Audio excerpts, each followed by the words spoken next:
essentially all I had was a flat top and a rice cooker. And it's like, all right, what are you gonna make? Maybe 50,000. Food trucking is also physically demanding on your body. $1,800 in sales. Hello, my name is Martel Posey. The name of my food truck is called The Angry Chicken.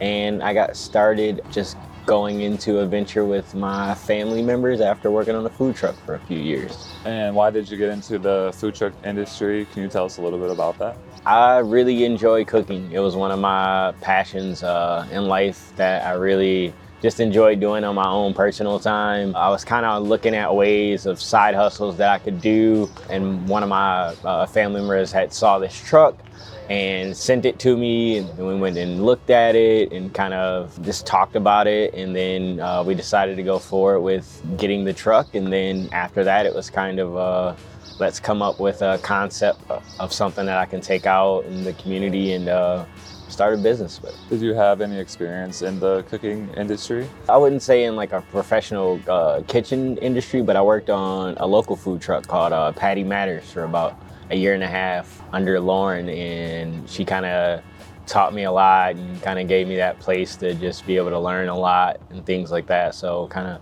worked on her truck for a while and learned a lot under her, and then eventually took a lot of what I learned there to kind of implement on my own and make some, make it my own kind of in a way. And then can you talk about the investments you had to make to get this food truck? Yeah, and so initially you're always going to have to make the investment for the unit itself, and luckily for mine, it came with all of the equipment because someone else had started a food truck.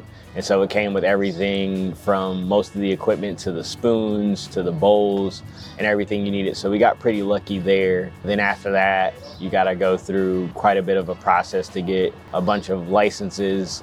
So you have to get a few tests run to make sure that all of the equipment is up to standard and safe to run, insurance. And so you got to jump through quite a bit of hurdles to get it all to the finish line. But once you get your license, it's kind of smoother sailing from there. I would say at least probably look at spending somewhere between, I would say especially now, probably a bare minimum. If you could find a used one, maybe 50,000, just depending on what kind of equipment it has on there and how big it is. But I'm sure you might be able to find like trailers and things like that can cost less, depending on what you need. This was a situation where I wasn't really searching and looking around for different vehicles. It was just kind of the one that was found, and it was at a specific price. That's kind of how it worked out for that. But each truck is different, and so the prices are going to be different. And depending on what your needs are for whatever your concept that you want to launch. This truck is 30 feet and takes a lot of gas to run. So, a lot of different factors to think about. It's also from the 80s, late 80s truck. And so it's old, it's carbureted, faithful, but some of the newer trucks might, be a little more updated, better engines and things like that. So it's a lot to factor in when you're thinking about the price of a truck. When you got your truck, how long did it take you to get your first event or maybe your first customer? What did that look like? For me, it was pretty interesting because I was just kind of doing pop-ups with it in the earlier stages just to get some money back in the bank. You spend quite a bit of money going through that licensing process, getting tests done, fixing things to make sure that they're up to code and standard. And so by the time you get done, you'd spent all of this money and you hadn't really brought any in. So I was doing pop-ups once I got my license, and then my first event was literally the day after I got my license. And so it was kind of scramble to get this license. And then I had my event the next day, which was really good. It was a really, really dope event. How do you get your events? What are you looking for usually? My approach is a little bit different. I'm born and raised in Grand Rapids, and so I end up getting a lot of referrals from people that I know in the city. I work in nonprofit, so I end up getting like a lot of referrals for events that are just community based. So a lot of how I get contacted now is just people will email me or people will reach out through our Facebook or Instagram site to bring us out to different things. And depending on what my calendar looks like, because we are only open on weekends right now as we continue to build the business. Once in the future, hopefully once things keep progressing at this rate, we'll be able to just have more hours and be open to the public a lot more. But for now, it's really a lot of community-based things, a lot of kind of location-based things. Like right now, we set up here most Saturdays in this same location. And my idea behind that was just to continue to get the reps in as far as business goes, continue to work on the product and perfect that, and give people a place that's consistent that they can find us, instead of it just kind of being bouncing around in the earlier stage. Are you mainly just focusing on weekends? Yep, usually Saturday. I think I might start adding some like Fridays into the mix for this summer, just because I work a 9 to 5, and a lot of people are always like, oh man, are you at Food Truck Fridays, or when are you gonna get down there? And I'm like, I would really love to, but with work it makes it interesting, you know. And so maybe doing like some Fridays out here where I would do some type of late night run on Fridays or something like that, or trying to find a spot that might make sense for a few Fridays out of the month. But usually Saturdays are our days here, and then either Saturday or Sunday, depending on what kind of community event is out there. Could you ever see yourself turning this into a brick and mortar restaurant or full-time? Yeah, I mean, I think I can definitely see it being a full-time food truck. That's definitely something I want to get to, but I feel like I don't know if this is advice or a tip for anybody, but I feel like one of the things me and one of my friends talked about is like a lot of times people for business, they kind of jump off the porch, and a lot of times you end up falling on your face, and you definitely learn lessons. But for me, I wanted the transition to be a little easier. That's why I really value kind of continuing to work my 9 to 5 job and, you know, do this kind of as on the side right now, just to learn all the lessons and come up with the systems and do the thing. Whether that'll be me when it's full time and taking it out, that remains to be seen, and we'll see what that looks like. But I also envision a future where we do something different, just because I think the way that my brain works is just different. And this probably will sound funny and self-deprecating, but I feel like it's definitely not a young person's thing. You know, it's a lot of lifting, a lot of, you know, back-breaking hours. Like food trucking is also physically demanding on your body. If you're not ready for that aspect too, like it will tear your body up. Like you're lifting generators, you're lifting heavy boxes of stuff, then you're doing the whole shift of cooking, you're doing dishes, you're doing a lot of stuff. And so it would be really nice to get to a point where I have such a great system down that someone else can come in the future and, you know, take what I've done and manage it better. But yeah, I really want to see it get to that point where it's full time and people can really get more access to the food. We've received so much like affirmation in that way from the people in the community, and just that we're on the right path with the flavors that we're kind of creating. And so just continue being a bit of a perfectionist and trying to make it better and get to that product to where it's to the end point, and we can uphold that consistency over time and just really continue to serve. What has been one of your biggest events? What do you prefer, doing events or being here in one location? What are your thoughts on that? At this point, I don't know. I really love community events just because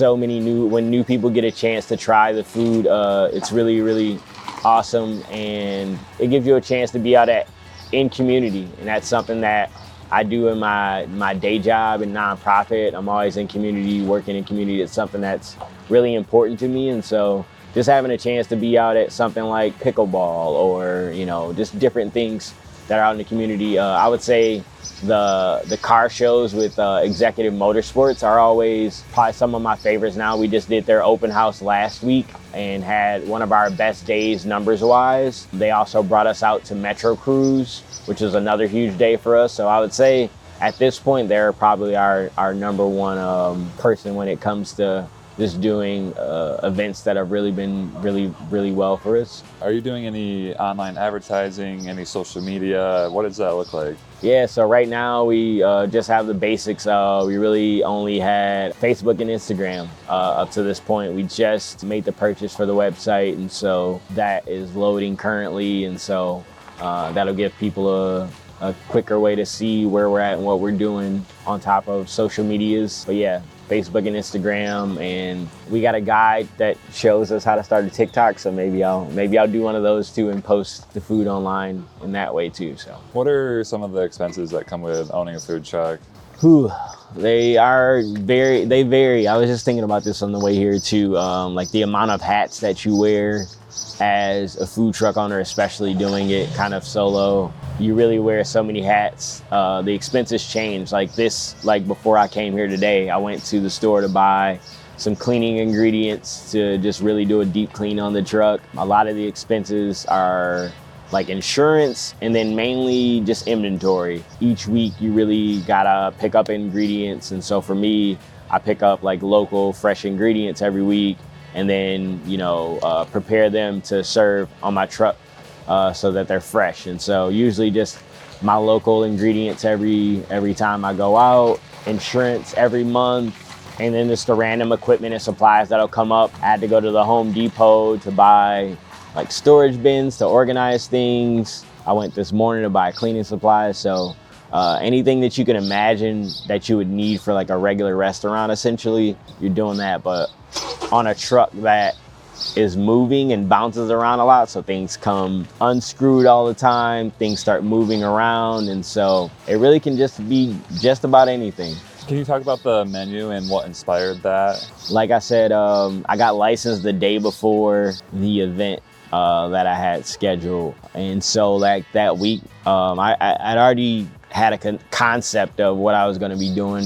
It's the way that I cook, and the way that I really kind of find new things to cook is a little bit based on like ADHD, and so I usually hyper focus on one thing for a while. This time it just happened to be jerk chicken, and so I had been kind of meal prepping this marinade to use on chicken and how to do that for a while. And so when the food truck became a real thing and you had an event on the books that you had to do that week, it's all right, now order the ingredients to do the thing. And so the items on my menu, the jerk chicken Philly cheesesteak, I'm a real big cheesesteak fan. So sandwiches for me are always it's a good thing. I love a good sandwich. And so the chicken sandwich, I think it's classic. Can't go wrong with chicken sandwich, a jerk quesadilla, and then our loaded jerk fries. French fries are a thing that I think are such an important staple in just like people loving food. So loaded fries were kind of an easy low-hanging fruit. And then my mom's banana pudding. It's something that my family often devours at family gatherings. And so we just kind of found a way to adapt that and be able to make it on the truck. So yeah, that's the menu. And it really just kind of came from just where I was at the time. And then also when you're going through the food trucking process, you have to explain on your standards of procedures, what you're going to be cooking and how you're going to be cooking and all of those things. And so with the equipment that I had on the truck, that also kind of pushed me into cooking a certain type of food in a certain type of way, because with only a flat top at the time, I only had a flat top and a rice cooker is all it came with.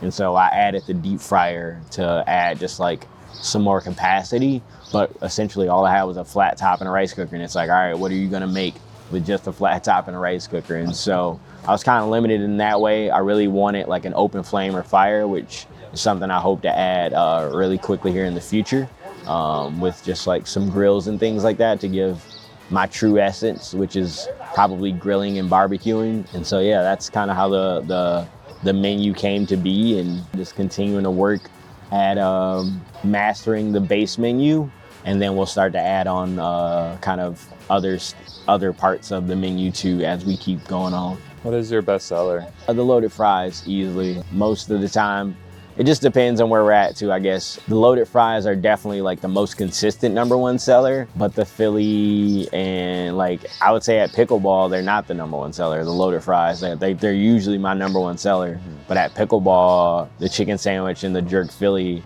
are my #1 sellers. When I went to the Barry Roubaix, I think it changes. It just depending on your crowd and the audience and the event that you're catering to at that time, it really changes just from that and what people are gonna kind of draw to. But I would say overall the loaded fries, but just depending on the event, like a new favorite can emerge really quickly. When you go to these events, how do you know how much food to bring? Are you trying to sell out, or do you always have enough to keep going? I would love to sell out at every event. And so right now, I would say at most events, unless I am going somewhere where I know it's gonna be like really, really big and long event, I'm usually going to do just like a 40-pound case of chicken, which stretches a lot for the items that I make, and it usually does me pretty well. And so we have been getting to that point where we're starting to sell out of food with that. And so as that line approaches of, you know,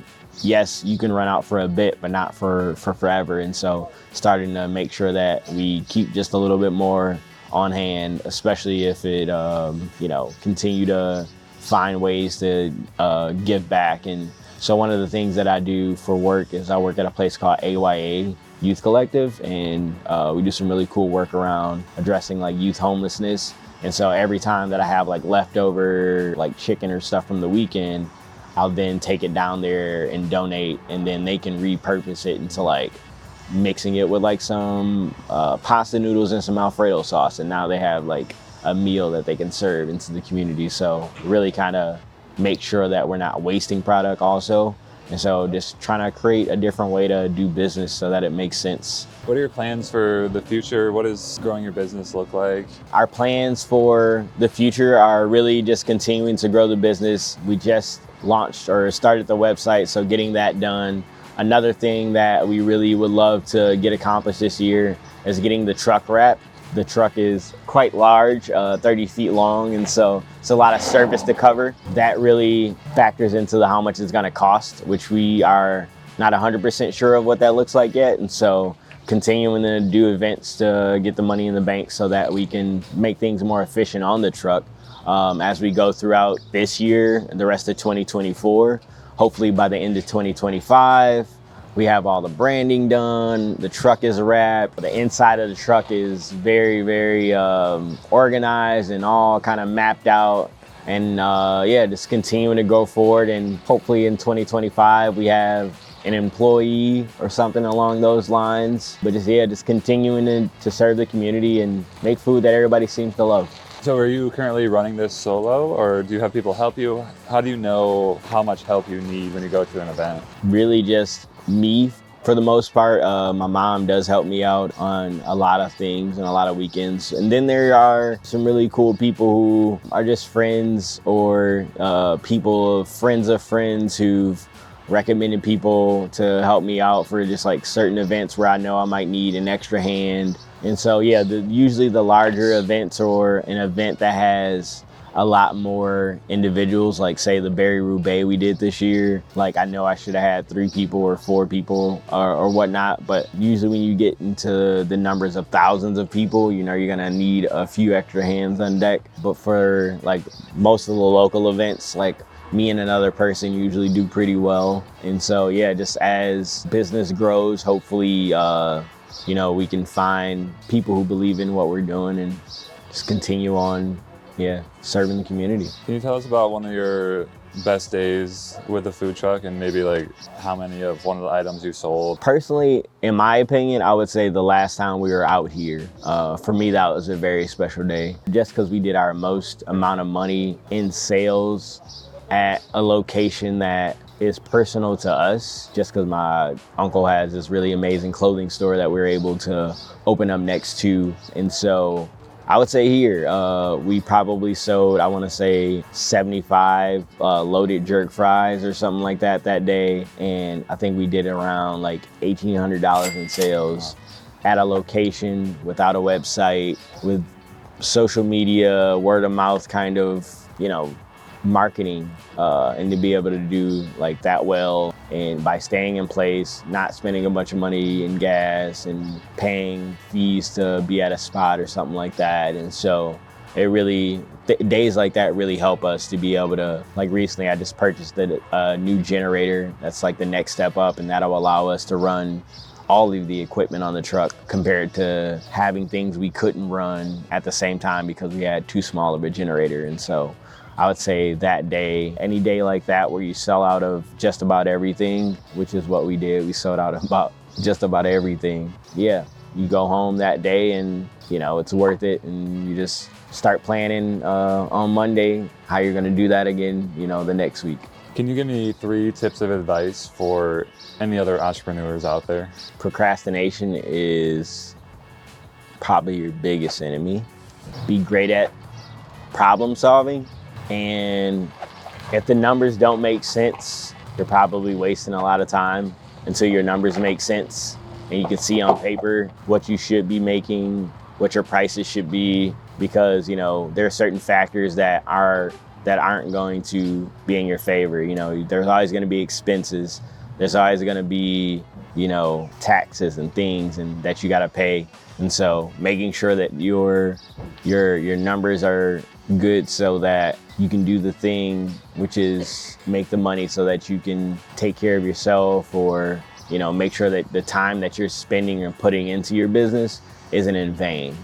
I think that's something that's always sad to me, to see businesses kind of struggle with that because maybe they didn't look at their numbers or have the right approach and just believing in their value and their worth.